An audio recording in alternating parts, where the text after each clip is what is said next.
Merci beaucoup Bana Congo, merci Bande Retour, Bozolanda Biso, na direct télévision honorable Zakari Bababaswe, na habike Bana Braza, Boza Ebele, Bozela Ken Piana mercredi, na yakite mon contre-temps, na habike Kinshasa, partout, Tchangou, Bozolanda Biso,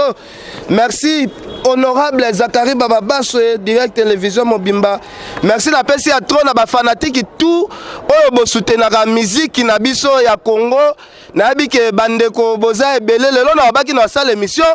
en plein centre-ville parce que awa eza siège oyo ba artiste et musicien tout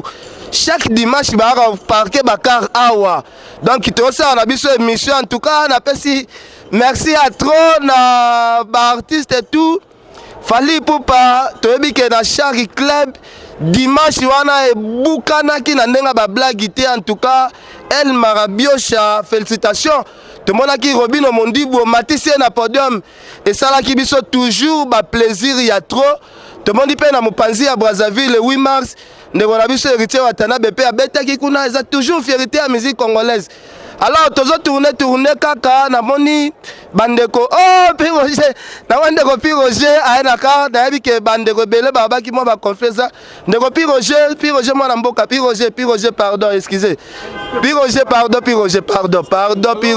on a rendez-vous na Oli Mouché pardon Piroger et ça la bienté parce que et ça la bienté ceux qui ont accordé ta parole té. Et là, on y a surtout ici là, parce que tout ça va être humain Piroger. Boni.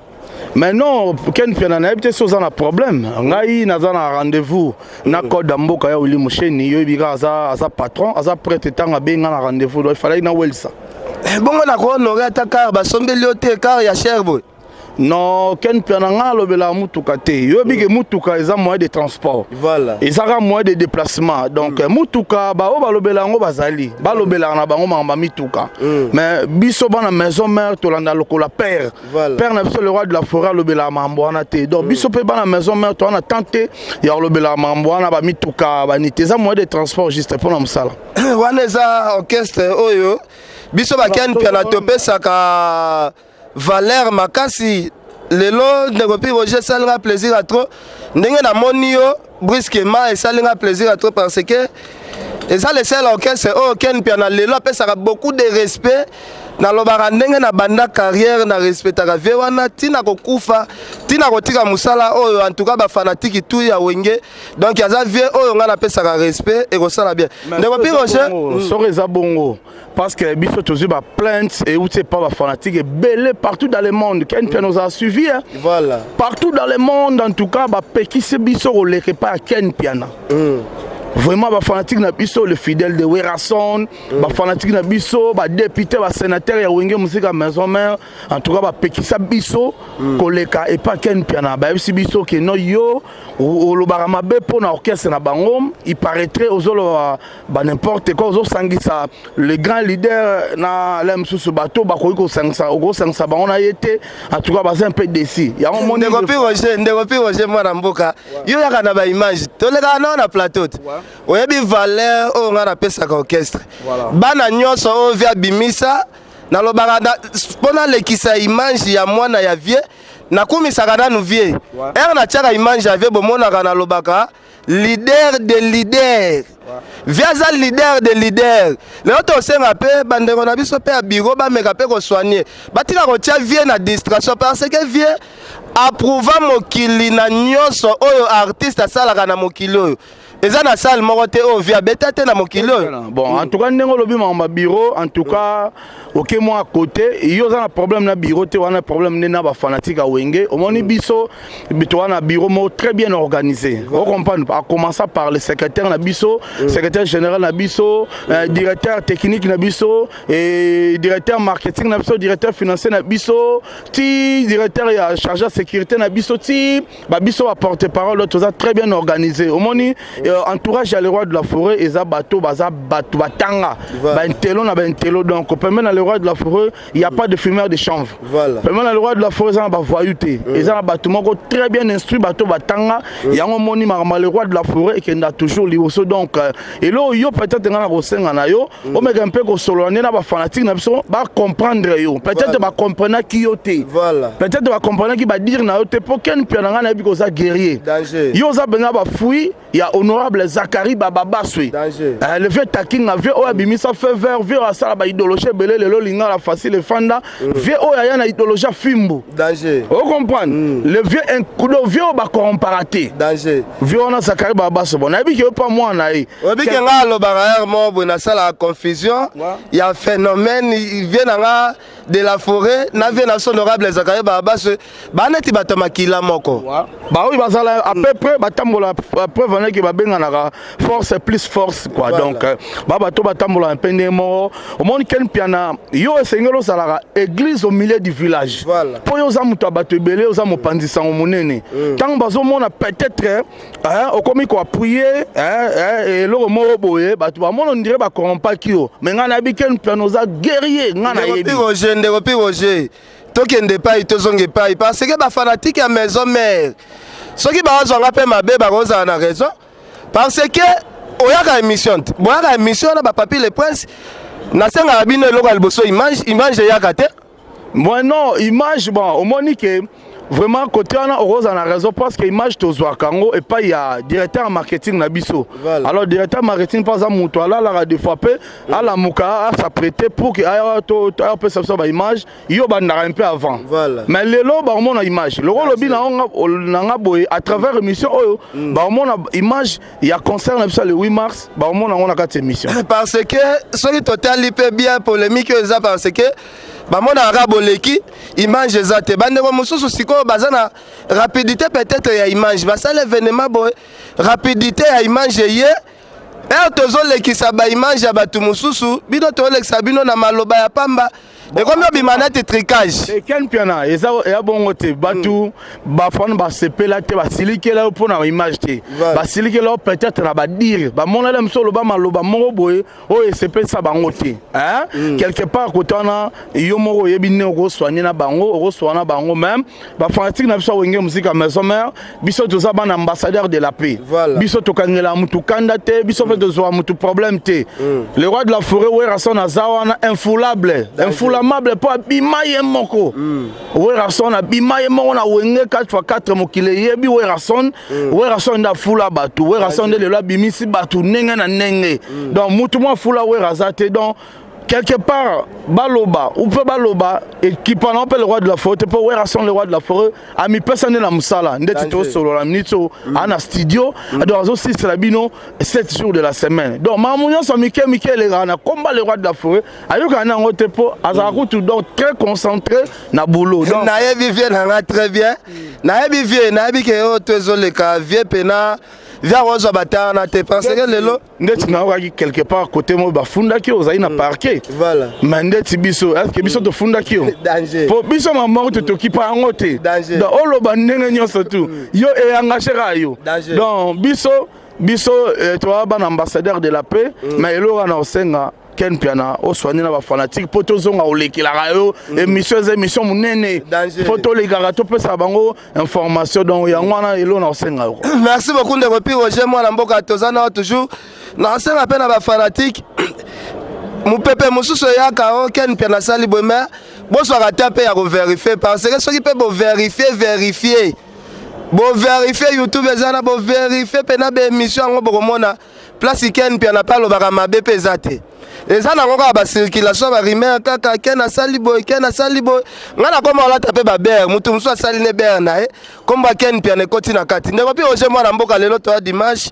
to yebi ke le 8 mars la sambe ezalaki tombé ya ba blague te. Voilà. Le roi de la forêt a beti na kati ya siège officiel oyo concert etikala kosalema te. Soliste ya mwana mwasi na pointe mama na événement eleka ndeni ndeko Piroger. En tout cas plaisir moi na mboka ezalaki ka ndingo lobi on a le roi de la forêt donc rien à commenter ba image eza totala ba image ndenge ezalara. En tout cas na remercier ka ba maman nyonso tu ya Congo ne bo répondre ki penza ebele na invitation le roi de la forêt au moni biso toza na siège biso to na adresse ya moi to benga bino na adresse na biso pour que to mettre un peu ko sepela vraiment merci na bino surtout boyaki vraiment bo mona ki ba miracle ozo sala na maison mère bo mona ki Sarah Solo ndenga zalaki wana a interpréter ki maman na biso maman national maman Chalamwana interpréter ki la Cléopâtre d'Afrique maman Mbili ya belle boyoka ki pe aki ko beta biloko wenge en tout cas zaki époustouflant et loro msusu le roi de la forêt tant que papa bonheur papa social ayambaki mwana nae lekina kitambo fila basele fila basele fila basele aki kotala le roi de la forêt po petit frère nae à côté maison mère petit frère nae à côté maison mère yango wana moni fila basele aki kotala l'évolution lekina na kata maison mère et le roi de la forêt tant que bon papa après invité qui na podium atikela ki ayemba Kalai Wing ayemba ki Kalai Wing na site otala on peut na ba image et zaki personne tabu fataki un ancien ya wenge 4x4 tout terrain azaki accompagnateur ya wenge ayaki pe wana ki kotala père na bango le roi de la forêt et le roi de la forêt atikela ki guitare abetaki pe dino kota nzembo ya wenge et ça qui bien pour dire qu'ambiance zaki total vraiment te remercier ba maman bon kara cher bondeko Piroger pe moi pe maison mère pe bino bokomi osaka na bakar neti ba jouer o basombelaka bana bondeni te ngana na carte oyo eza car grand frère nanga Savané Mwati il y a un responsable à la voiture de ligue na Congo Savané Mwati mutu apesi ngaka pona émission ngana na carte yebi o mona ngana ba wewa ngana nanga mokonza wewa mais bandeko pe ya renaissance Piroger ngai na lembaka ba appel omoni nde na bona za luko bakasi malgré bakotisika makamda ba ifona luka ndeko nanga Piroger olati yango peko bopolaki 2-0 ouais qualification za na Congo wana butu bana Fibo président Jacques Fibo bana matete bana Fibo qualification za donc tous a toujours dans cette équipe na biso to soutenir bino mo boyebit Barcelone coûte azaki 4 danger et pas Paris Saint-Germain maintenant azon ya betaki 6 donc pour dire que dans bana renaissance de wana et lobé loroté qualification zandi a wana kitsa sa mona renaissance a bien déjà qualifié danger merci beaucoup avec beaucoup de respect je salue mon vieux Franck Mvungu avec tout le respect. Je salue mon vieux Franck Mvungu. Bana renaissance. Babenga nga trop balobi ndeko Piroger, il faut obligatoirement to sombela ye car balingi lisusu makambo komona yo te na moto. Tokutana avec passe avec te mwana na ye trésor mukuna. Alobi me Piroger nazo lukaye parce que Piroger Asa moto azo défendre biso pe bande kwa renaissance. Est-ce que vous avez à mon avis? Trésor le valable trésor mukuna wana za famille wana za bina garçon moro bien a solo la bien na artiste a solo la bien bina ya za ya trésorier ya équipe monene le roi FC Renaissance donc trésor le valable to benga na to sara na ba match donc problème de Piroger za au moninga na za combattant na za soda makasi donc biso to ndima bina ko wa pone kolo ko wa pona Renaissance on comprendre nga zo ba attaque batu ba na ba palais na loba renaissance ces équipes nzamba kumisaka batu baelanga na ba palais ba boma Piroger mais ko bomanga za facilité pour na za lianzi on comprendre donc pour dire que bana Fibo bana renaissance na bike bozo tala Piroger ko walinga sala plaisir pour na Piroger donc toi pe na mois de mars et ça peut mois anniversaire na bientôt anniversaire na donc obengi kaka na plus 243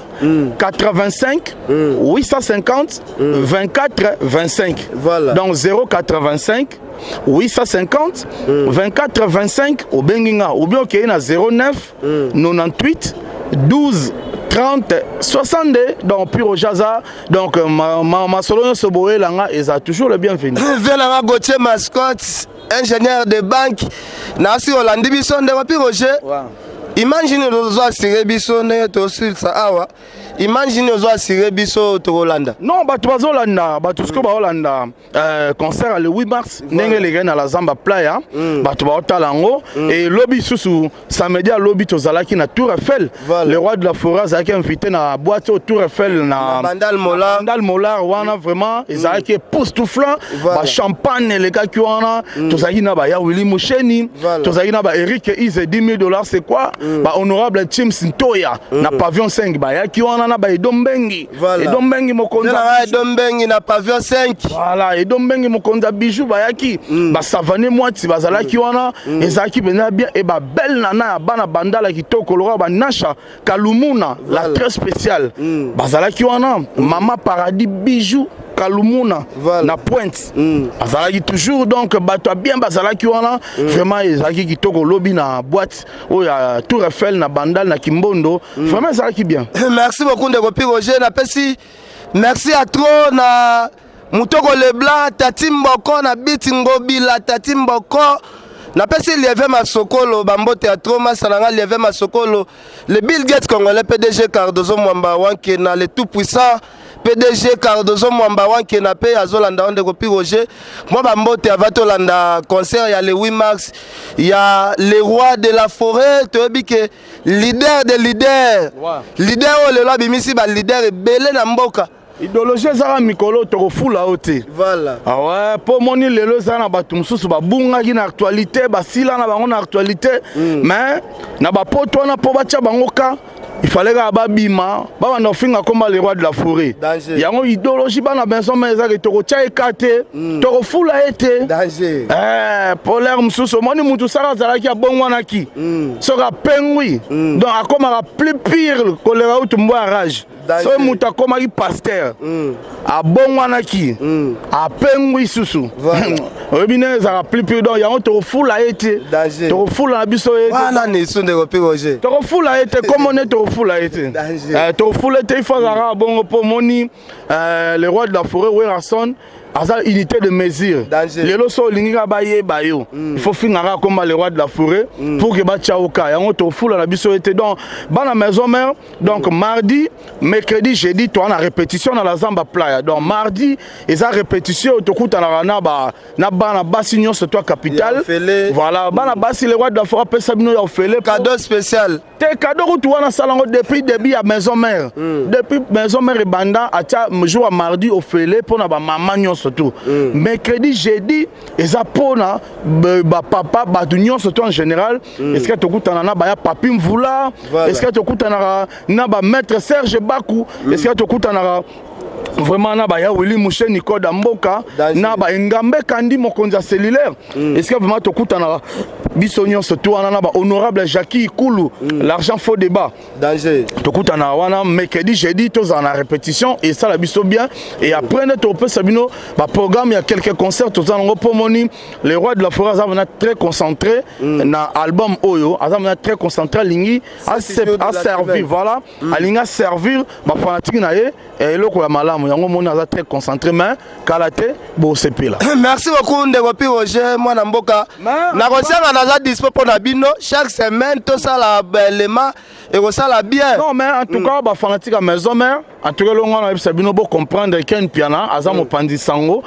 quelque part ceux qui bo yoka kié et na mamo lem se pesa binoté en tout cas bolimbisa biso to za ban ambassadeur de la paix biso to za ba rancunier té en tout cas biso to sala batu mabete mutu sa zo sala biso mabe azo fulande biso moi nteke ba lobari mais ce qu'on nzamba tindele biso Sarah Solo lelo Sarah Solo ayeko za mayele à le roi de la forêt tala ndenge moto danger dans lelo soki au lobel maison mère té en tout cas ba occuper yoté pour maison mère né en maison mère voilà. Merci beaucoup.